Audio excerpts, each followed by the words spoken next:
வெண்ணிலா வந்து எல்லா உண்மையும் வந்து காவேரி கிட்ட உளறிறாங்க. அது எல்லாத்தையுமே வந்து காவேரி என்ன பண்றாங்க, ரெக்கார்ட் பண்ணி வந்து போலீஸ் கிட்ட போட்டு காட்டுறாங்க. போலீஸ் இதெல்லாம் பார்த்துட்டு செம்ம டென்ஷன் ஆகி எல்லாரையும் போட்டு திட்டுறாங்க. அடுத்து எல்லாருமே சேர்ந்து வந்து விஜய மாட்டி விட தான் பிளான் பண்ணியிருக்காங்கன்னு சொல்லிட்டு போலீஸ் வந்து முடிவுக்கு வந்துடுறாங்க. அரச வந்து செமையா வந்து வெளுத்து வாங்குறாரு போலீஸ். அடுத்து வந்து அந்த டைம்ல கரெக்ட்டா ராதா வந்து அன்பரசுக்காக பேசி மன்னிப்பு கேட்குறாங்க. அதனால அன்பரச விட்டுட்டு வார்ன் பண்றாங்க. இதுக்கப்புறம் இது மாதிரிலாம் பண்ணீங்கன்னா அவ்வளோதான் உன்ன அப்படின்னு சொல்லிட்டு வார்ன் பண்ணி விடுறாங்க. அன்பரசும் எல்லா உண்மையும் சொல்றாரு. கேஸையும் வாபஸ் வாங்குறாரு. அடுத்து எல்லாருமே வந்து ஃபார்மாலிட்டீஸ்லாம் முடிக்கணும் அப்படின்னு சொல்லிட்டு விஜய் கிட்ட வந்து சொல்றாங்க. அப்ப எல்லாருமே வெளியே இருங்கன்னு சொல்றாங்க. விஜயும் ஃபார்மாலிட்டீஸ் எல்லாம் முடிக்கிறாரு. இந்த டைம்ல வந்து வெண்ணிலா வந்து செமையா டென்ஷன் ஆகி காவேரி கிட்ட வந்து செமையா பேசுறாங்க. உன்ன நான் சும்மாவே விட மாட்டேன்னு சொல்லிட்டு சொல்றாங்க. நீ என்ன வேணாலும் பண்ணிக்கோ. அத பத்தி கவலை இல்லன்னு சொல்லிட்டு காவேரியும் சொல்றாங்க. இங்க தாத்தா, காவேரி எல்லாருமே வந்து வெயிட் பண்ணிட்டு இருக்கும்போது விஜய் வந்து வெளிய வராரு. விஜய பார்த்தோனே காவேரி வந்து ஓடி போய் ஹக் பண்றாங்க. விஜய் அப்படின்னு சொல்லிட்டு ஒண்ணும் இல்ல. எனக்கு எந்த பிரச்சனையும் இல்ல காவேரி. நீ தான் என்ன காப்பாத்திட்ட. நீ இருக்கும்போது எனக்கு என்னடி கவல அப்படின்னு சொல்றாரு. உங்களுக்கு வந்து பிரச்சனை உனக்கு எதுவும் இல்லல்ல காவேரி. நீ எதுவுமே சாப்பிடாம இப்படிலாம் வந்து ஆகக்கூடாது காவேரி. இந்த மாரி டைம்ல நீ எவ்வளோ கவனமா இருக்கணும் தெரியுமா? உன்ன நான் ரொம்ப கஷ்டப்படுத்துறேன்லடி அப்படின்றாரு. அதெல்லாம் ஒண்ணும் இல்ல விஜய் அப்படின்றாங்க. சரி வா அப்படின்னு சொல்லிட்டு கூட்டிட்டு போறாரு. எங்க தாத்தா, சித்தி எல்லாரும் ரொம்ப சந்தோஷப்படுறாங்க. காவேரில நீ வெளிய வந்திருக்கவே முடியாது விஜய். காவேரி கிடைக்க நீ குடுத்து வச்சிருக்கணும்டா அப்படின்னு சொல்லிட்டு தாத்தா வந்து சொல்லிட்டு இருக்காரு. ஆமா தாத்தா. காவேரி தான் என் வாழ்க்கை தாத்தா அப்படின்னு சொல்லிட்டு காவேரி மறுபடியும் ஹக் பண்ணிக்கிறாரு. இது வந்து அன்பரசு வந்து வெளியே வராரு. அன்பரசை பார்த்துட்டு விஜய் செமையா முறைக்கிறாரு. விஜயை பார்த்து என்ன பண்ண தெரியாம அன்பரசு முழிக்கிறாரு. ஐயோ இவங்கிட்ட மாட்டிக்கிட்டோமே அப்படின்னு சொல்லிட்டு ராதா அப்படி சொல்லிட்டு ராதா கிட்ட போய் நிற்கிறாரு. நம்மளுக்கு இப்போ சேஃப்டி ராதா தான் அப்படின்னு சொல்லிட்டு முடிவு பண்ணுறாரு. கரெக்டாக அந்த டைமில் தம்பி சாரி தம்பி என்ன பண்ணுறதுன்னு தெரியாமல் தான் இப்படிலாம் நடந்துச்சு.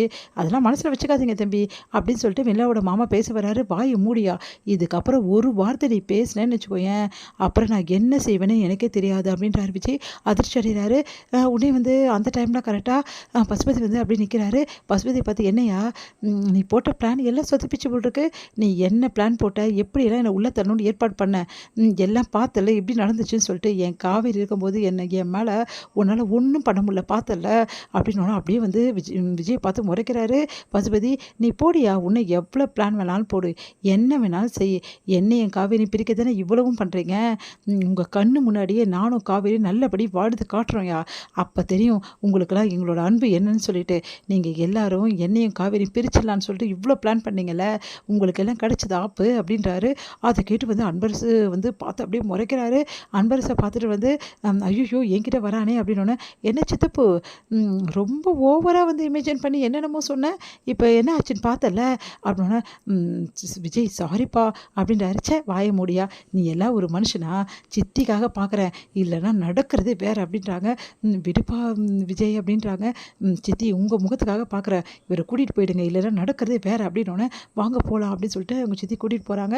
இங்கே வந்து பார்த்துட்டு அப்படியே அன்பரசு வந்து போகிறாரு. அடுத்து வந்து ஐயோ இப்படி இப்போ வந்து எல்லாருமே சொதப்பிட்டாங்களே அப்படின்னு சொல்லிட்டு செம்ம டென்ஷனாக நிற்கிறாரு பசுபதி. பசுபதி கிட்டே போகிறாரு. என்ன பசு ரொம்ப ஓவராக வந்து திட்டு போட்டுகிட்டே இருக்க போட்டுருக்கு, புண்ணை போடியா, எவ்வளோ திட்டு வேணாலும் போடு, என்னையும் காவேரி எதாவது பண்ண முடிஞ்சா பண்ணு போ அப்படின்னோடனே அப்படியே பார்த்து முறைச்சிட்டு அங்கேருந்து போகிறாரு பசுபதி.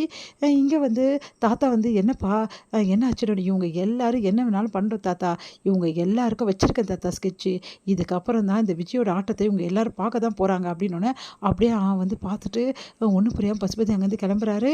அடுத்து வந்து தாத்தா வந்து சரிப்பா ரொம்ப லேட் ஆகிடுச்சு கிளம்பணும்ல, சரி வக்கீல் கிட்ட சொல்லிட்டு வந்துடுறேன் சொல்லிட்டு வக்கீல் கிட்ட பேசிகிட்டு இருக்காங்க. எங்கள் விஜய் வந்து காவேரி உனக்கு எந்த பிரச்சனையும் இல்லை, ரொம்ப நேரம் வந்து நீ தண்ணி குடிக்காமல் சாப்பிடாமல் இருக்கியா, முதல்ல தண்ணி குடிடி சாப்பிட்றின்னு சொல்லிட்டு அட்வைஸ் பண்ணிகிட்டு இருக்காரு.